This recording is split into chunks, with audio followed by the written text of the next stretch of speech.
Sabri ji. Dr. B. Sabri.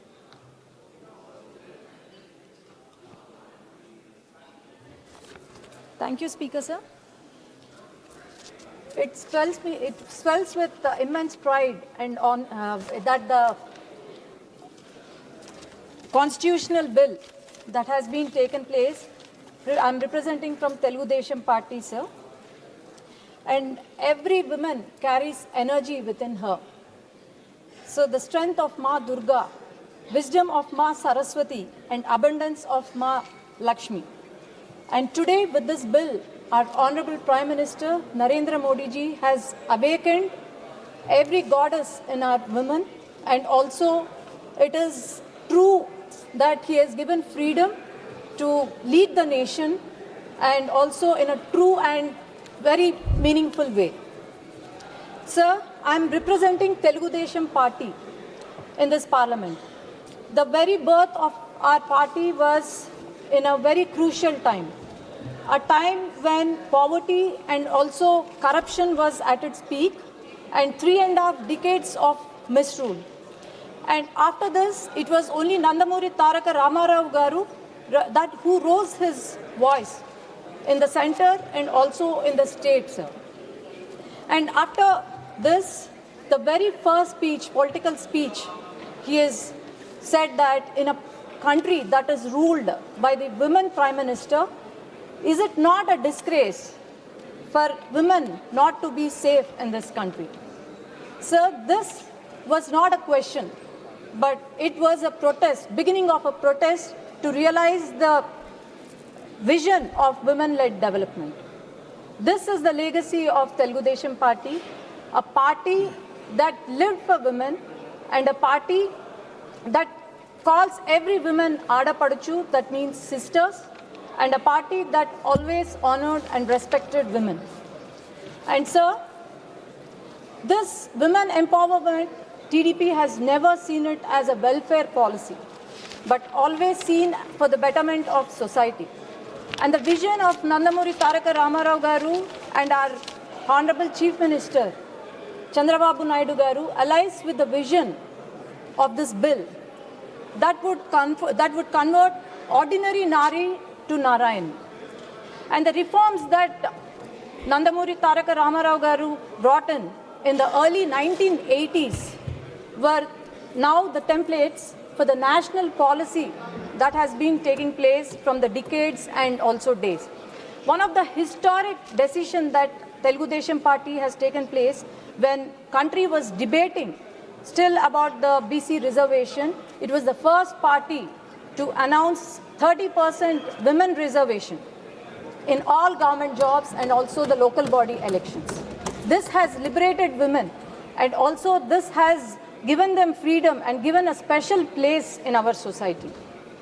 And another important decision that Telugu Desam Party took was to decide on and amend the Hindu Succession Act 1956, where every woman had equal rights, in the paternal property. And so one of the very important administrative decisions that took place during 1980s was the Assigned Land Act, where all the government assigned lands were registered under the name of women. And this has promoted ownership. It has also promoted economic independence to them, and also the domestic violence has come down. And those were the days when women wanted to pursue education, higher education, but then they were taunted and they were asked to get married and have kids.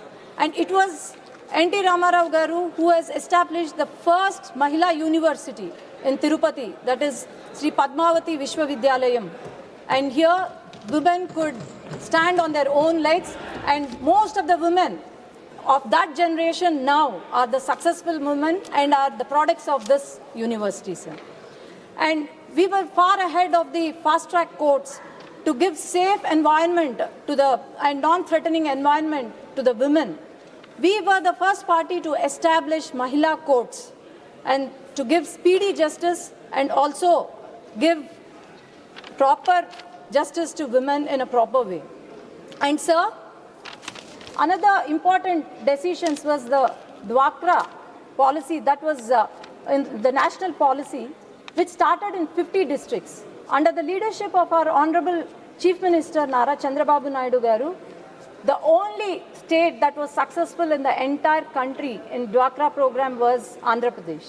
And I'm proud to say that the Dwakra group from my constituency, that in Orvakal, is the biggest Dwakra group, and United Nations has come, the team of them has come to visit our group to study the success of this Dwakra group. And also, sir, when women were not even allowed to go buy groceries, women, the Dwakra group in our constituency traveled from Kashmir to Kanyakumari just to train the women of other states. And I'm proud to say that Andhra Pradesh stands first in highest self-help groups, and also it covers more than 90.75 rural population, and we have about 8.17 self-help groups. And also it stands first in the Lakpati Didis in the entire country, where we have about 13.65 lakh Lakpati Didis. And sir, our Honorable Chief Minister Nara Chandrababu Naidu Garu's vision, which is one entrepreneur, one household. And he has given us a target that within 2 years, we have to achieve 1 lakh entrepreneurs, women entrepreneurs. But we have already surpassed this target of 1.1 lakh women entrepreneurs establishing MSMEs. And our motto, Telugu Desam Party motto was Prajale Devullu. That means people are God to us.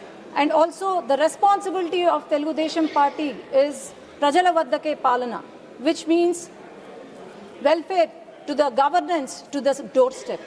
And sir, this is an example where every month on 1st, our Honorable Chief Minister, along with all the elected representatives and Karyakarta, visit the households of our BPL, especially the BPL, and also different welfare schemes are distributed, especially the pensions. This is the greatness of our party. And also, sir, the main reason why we have been after the giving economic independence to women was the political empowerment was not alone. It is not enough. And with this, economic independence and economic strength also should be given. And today, our women from especially Andhra Pradesh are ready to lead the nation, and from grassroots level to the national level. And also, sir, due to various welfare schemes that we have been taking place, such as Deepam Padakam, like otherwise there are many schemes, Sri Shakti program. There are many schemes that are useful for women in our state. And sir, 5 years, on the contrary, 5 years of YSRCP rule was the dark days for the entire women of our state. 45 handles, 40 individuals, all in a very close acquaintances of ex-chief minister. Everyone harassing all the Karyakartas of NDA, all the leaders. More than 90%, the social media abuse were directed to women, our characters assassin, body shamed, are used filthy language on us, and also our images morphed. Our very own Honorable Chief Minister's wife was the target, and our Deputy Chief Minister's daughters, who were just 14, 15-year-old, were abused in social media. And our Home Minister, Anita Garu, who is sitting in the gallery and watching this, was abused to such an extent that she was the only lady who has given strength to all the ladies in the state.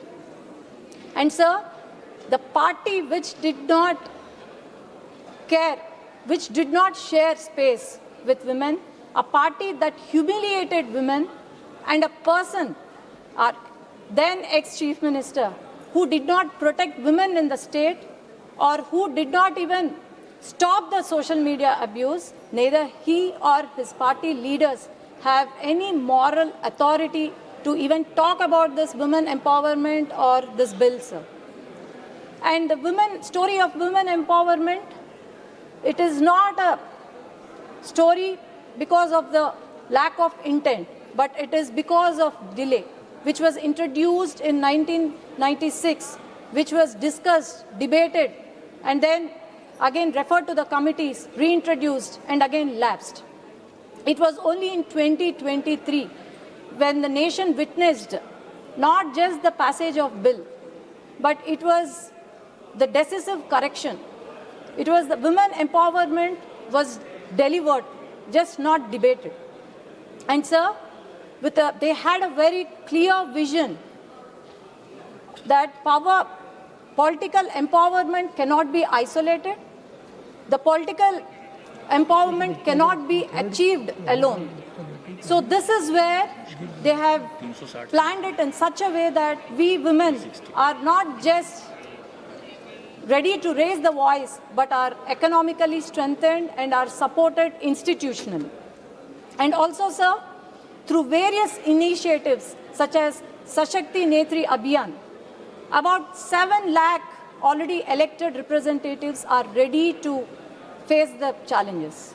And today, about women-oriented panchayats, about 744 are in place.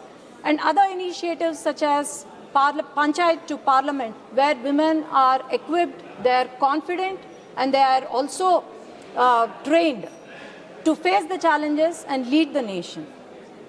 And I should appreciate the NDA government that all the national policies, more than 60 to 80% are women beneficiaries, and this is where we are economically strengthened. And sir, to conclude my speech,